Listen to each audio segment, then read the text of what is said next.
There are those who say this story could never have happened in real life, and that no human being would survive what Job survived. It all begins far from any human eyes, in a place no man will ever witness. Satan presents himself before God with a single objective: to destroy the most upright man on the face of the earth, and God allows it. In a single day, Job loses his 10 children, crushed under the roof that was supposed to protect them. The entire livestock, 7,000 sheep, 3,000 camels, stolen and burned in a matter of hours, as if heaven itself had turned its back. And his body, the only thing he still had left, is covered in sores from head to toe, to the point where he sits among the ashes of the city and scrapes his own flesh with a piece of broken pottery, just to bear the pain of staying alive. What you're about to hear isn't a legend about a lucky man.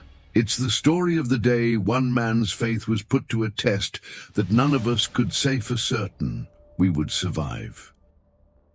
Job lived in the land of Uz, a region located east of Canaan, likely between Edom and Arabia, a territory of shepherds, caravans, and vast arid plains. The text is direct about this man's character before any tragedy struck. He was blameless and upright, one who feared God and shunned evil. He was no ordinary man. Job had 7 sons and 3 daughters. 10 lives he loved and regularly interceded for before God, offering sacrifices in each of their names, fearing they might have sinned without knowing it. And then there was the wealth: 7,000 sheep, 3,000 camels, 500 yoke of oxen, 500 donkeys. To put that in perspective, a flock of 7,000 sheep would require dozens of shepherds working in shifts, covering an area the size of several combined ranches, comparable in scale to controlling livestock worth an entire small town. 3,000 camels, in turn, represented control over practically an entire trade route of that region, as if one man today owned an entire transport fleet supplying a whole state. It's no surprise the text sums it up. Job was the greatest man in the East. But Job's greatness wasn't just in his possessions, it was in his character. He was a man of whom God himself would later say there was no one like him on earth. A man like that, with that life, that family, that reputation before the Creator himself. What could possibly shake that foundation?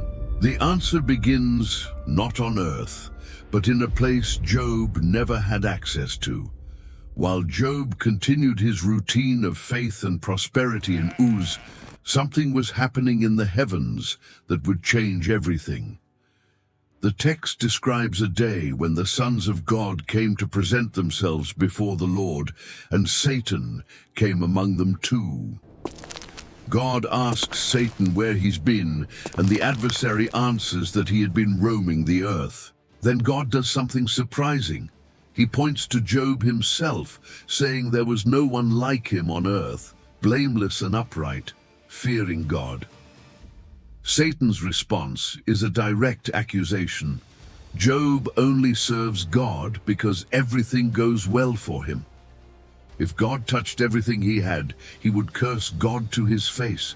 God allows the test, but with a limit. Satan may not lay a hand on Job's life.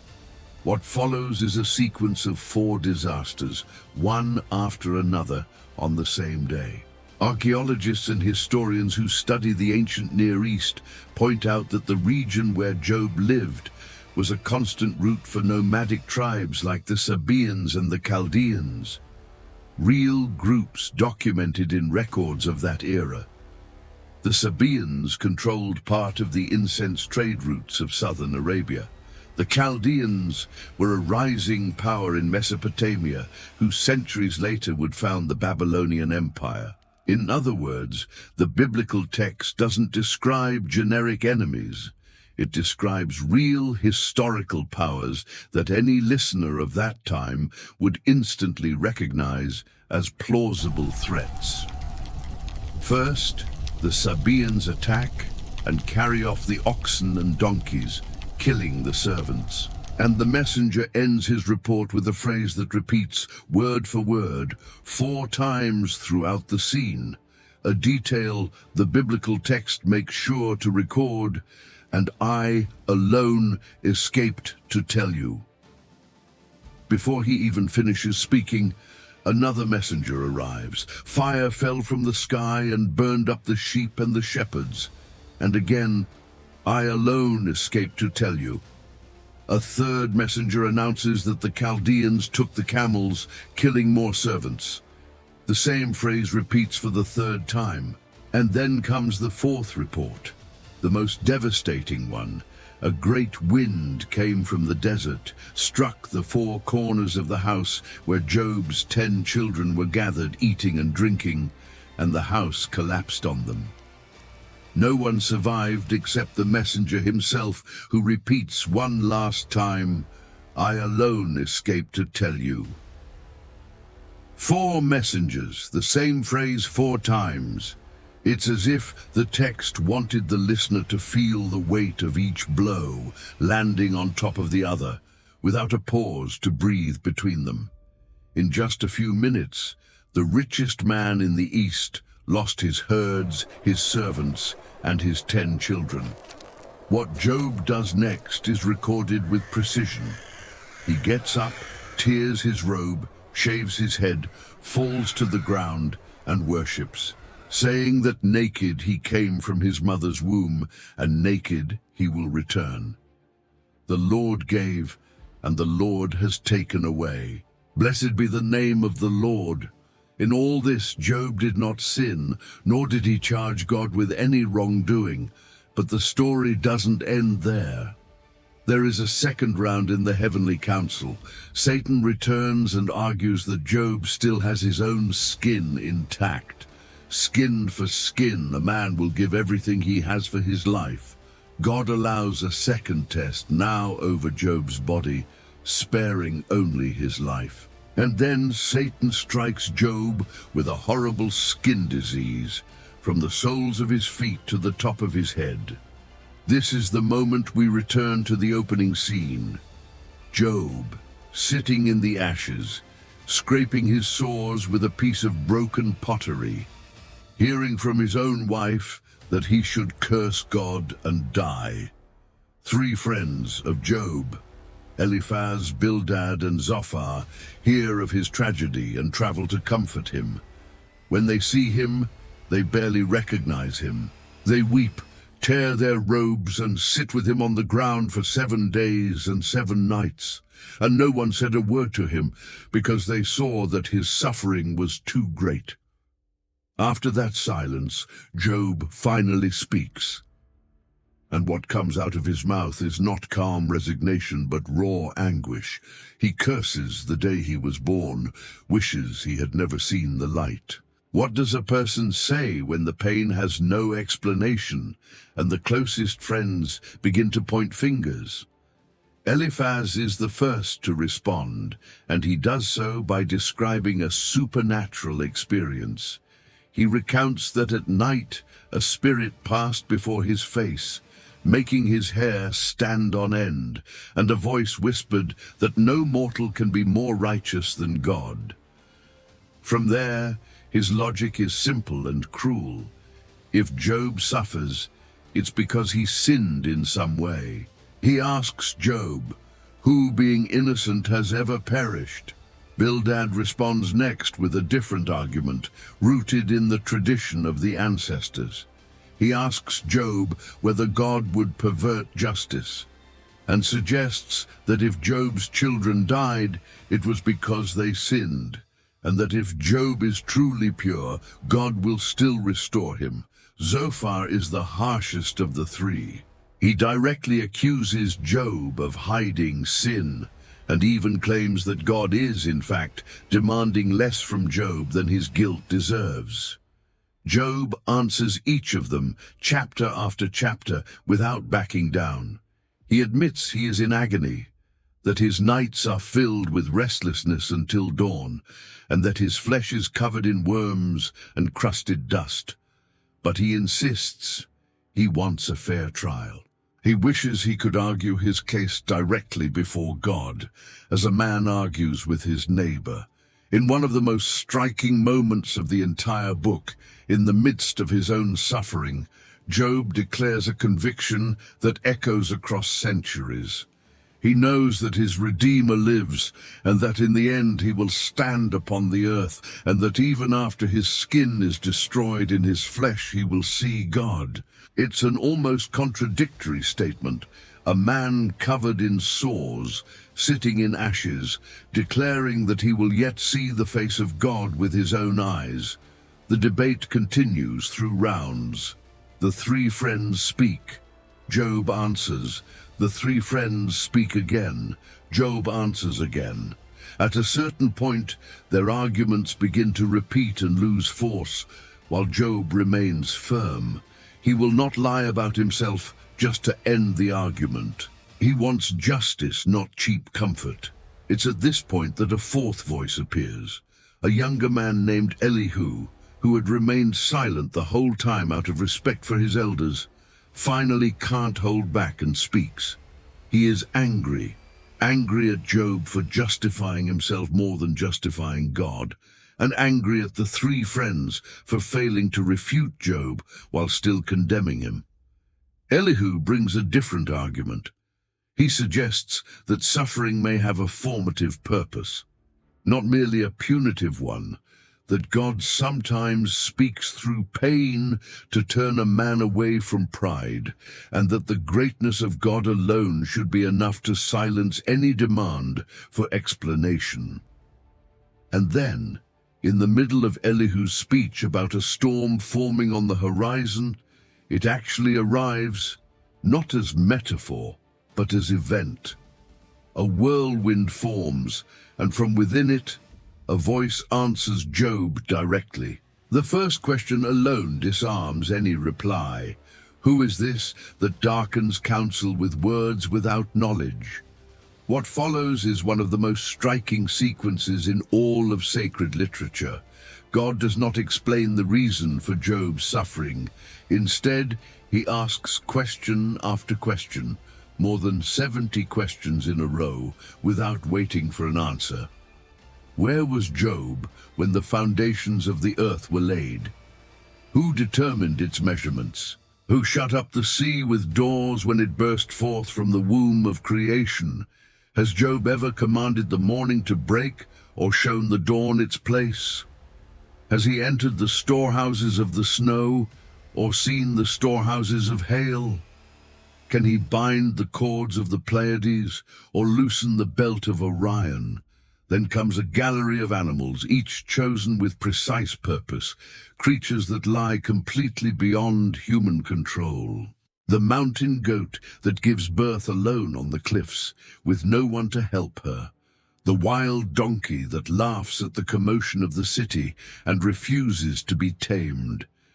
The wild ox too strong to serve man.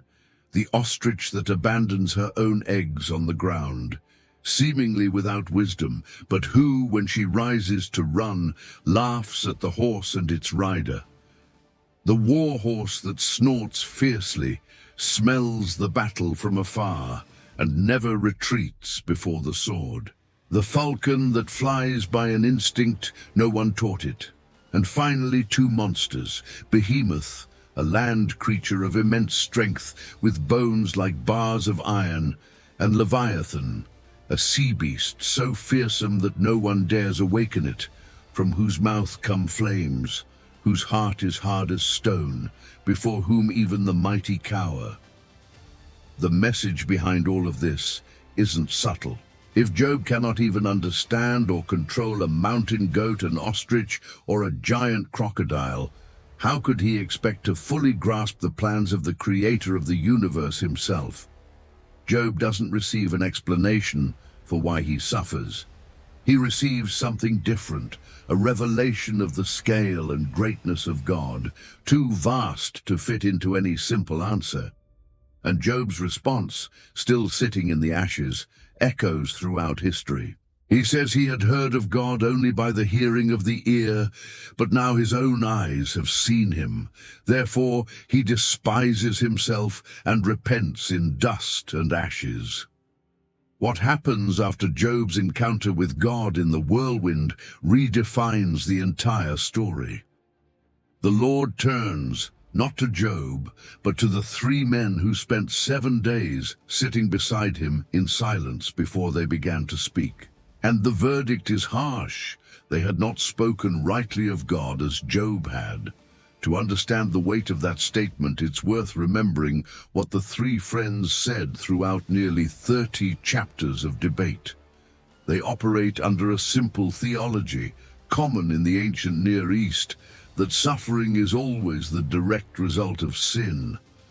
The first argues that no innocent person has ever perished, suggesting that Job's tragedy must have some hidden moral cause. The second insists that if Job's children died, it's because they sinned.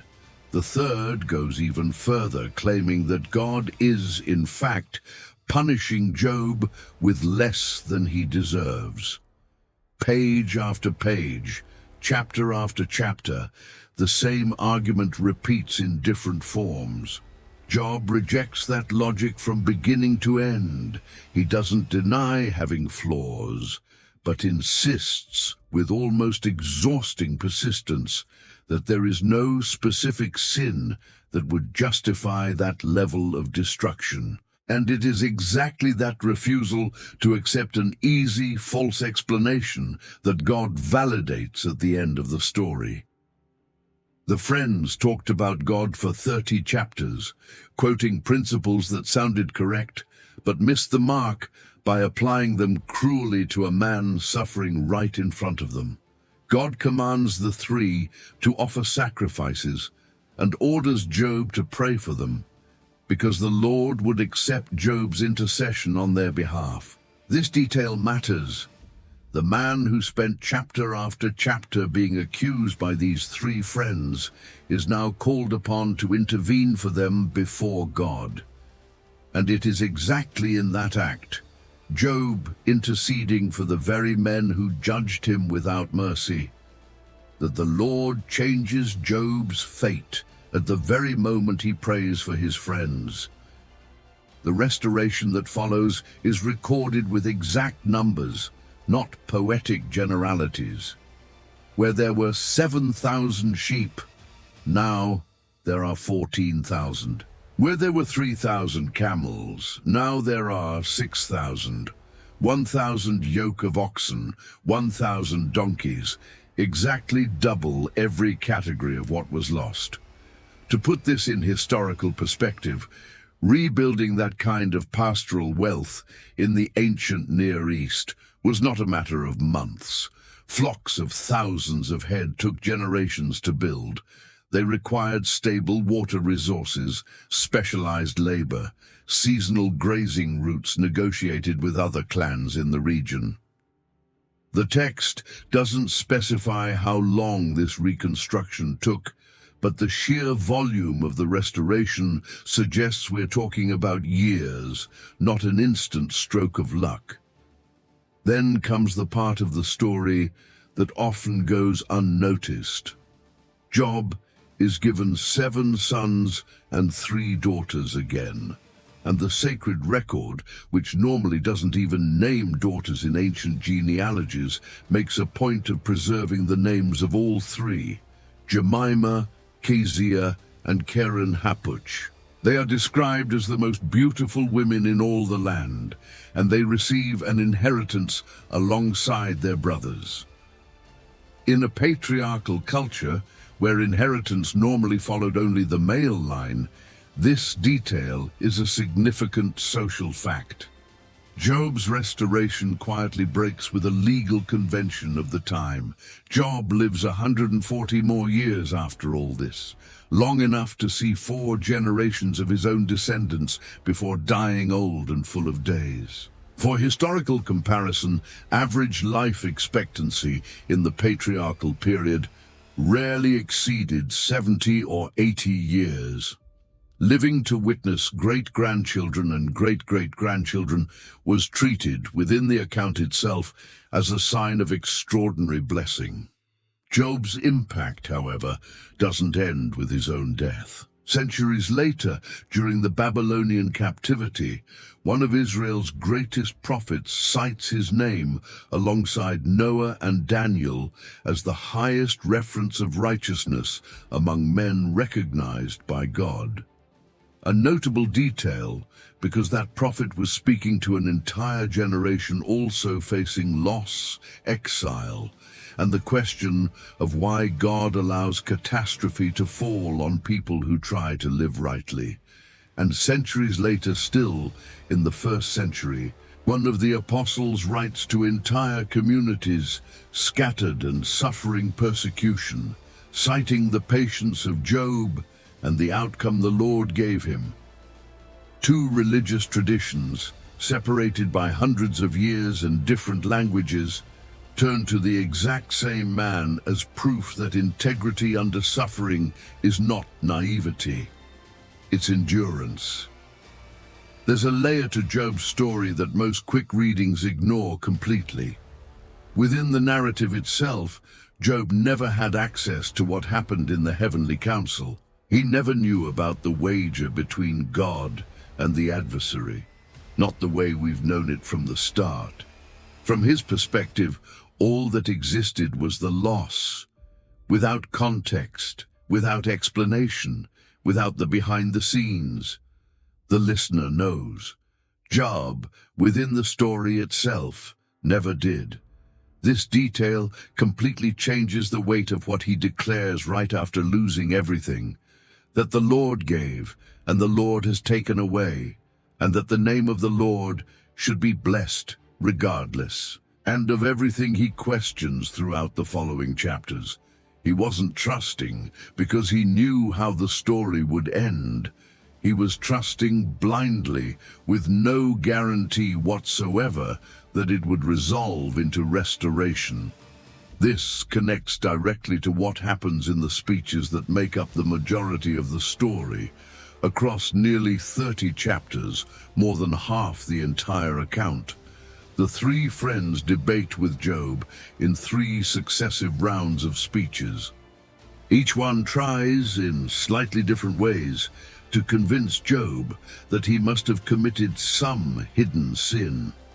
A 4th speaker, younger, enters after them and speaks for 6 more chapters, arguing that suffering can have a pedagogical, disciplinary function, a somewhat more sophisticated reading, but one that still assumes there is an accessible, logical, moral explanation for Job's pain. What the ending of the story does is remarkable. God doesn't correct the specific theological content of each argument point by point. He rejects the shared assumption behind all of them. The idea that suffering always has an identifiable moral cause, and that friends have the authority to diagnose it in God's name. This is, in essence, a theological correction recorded by the sacred text itself. Religious talk that sounds authoritative can still be completely wrong when used to judge someone who is suffering. This is one of the most uncomfortable and most honest points in the entire story, and it becomes even clearer when compared to what God chooses to do when he finally answers. He doesn't reveal the wager with the adversary. He doesn't say, "This happened because I was testing your loyalty before your accuser." Instead, he asks dozens of consecutive rhetorical questions about the creation of the universe. Where was Job when the foundations of the earth were laid? Who set the limits of the sea? Who provides food for the raven? Who taught the ostrich to outrun the horse? What is the strength of the most fearsome creatures in creation? Two of them, whose exact identity is still debated among scholars, but whose function in the story is clear, stand as symbols of the uncontrollable, of what lies beyond humanity's ability to tame or fully understand. The literary and theological effect of these questions is deliberate. God doesn't narrow Job's field of vision to justify his individual suffering. He radically expands it until Job's original question seems small against the scale of all creation. And it's exactly that expansion, not a direct answer, that produces Job's final reaction. He had heard of God, but now his own eyes had seen him. It's also worth noting a detail often forgotten. The later mention placing Job alongside Noah and Daniel isn't an isolated compliment. It's proof that centuries before this story circulated widely in the form we know today. The figure of Job already functioned in ancient oral and written tradition as a symbol of extreme righteousness and integrity, alongside two other figures who each, in their own way, endured extreme tests of faith. The central point left after all this analysis is uncomfortably simple. This story doesn't exist to explain why suffering happens. It exists to show what it means to remain upright when the explanation never comes, and to record, with the full authority of the account itself, that well-meaning friends can be theologically wrong, even when they seem to be right. Every human life, at some point, goes through a miniature version of Job's story, not necessarily on the same scale. Most of us will never lose 10 children in a single afternoon, nor an entire fortune in 4 consecutive reports, but we will face the same emotional structure. Loss that makes no sense, a question with no answer, the silence of God that seems to stretch on longer than anyone can bear in silence. Job's story doesn't promise to take that pain away. It doesn't even promise an explanation. And that's exactly what makes it more honest than most of the triumph over adversity stories we hear elsewhere. The story doesn't end with Job understanding the reason for his own suffering. It ends with Job finding something different from an explanation. A real encounter with who God is, great enough to sustain a faith that doesn't depend on complete answers. Job wasn't restored because he finally understood why he lost everything. He was restored after choosing over and over, through entire chapters of anguish, argument, and silence, not to abandon who he was, even surrounded by voices, some very close to him, telling him to give up, to justify himself with a lie, or simply turn his back on God. There's something deeply human in that, something that crosses any distance of time or culture. Job's integrity wasn't born from certainty that everything would turn out fine. It was born from a decision made, without guarantees, to remain the same person before and after the tragedy. That leaves the question this entire story leaves open for whoever hears it today. When the explanation never comes, when the pain simply makes no sense at all, and no one, not even the closest friends, can offer an answer that truly helps, what's left? Is it still possible to stand? There is another story recorded in Scripture about another man, also tested beyond what seemed bearable, whose response to that test would change the fate of an entire nation. That's the next story we're going to tell. If you've made it this far, and this story touched you in any way, leave a like. It helps a lot to keep bringing these full stories, just as they really happened. If you're not subscribed yet, subscribe so you don't miss the next Bible stories told from beginning to end. And let us know in the comments what stood out to you most. in Job's journey. Until the next video.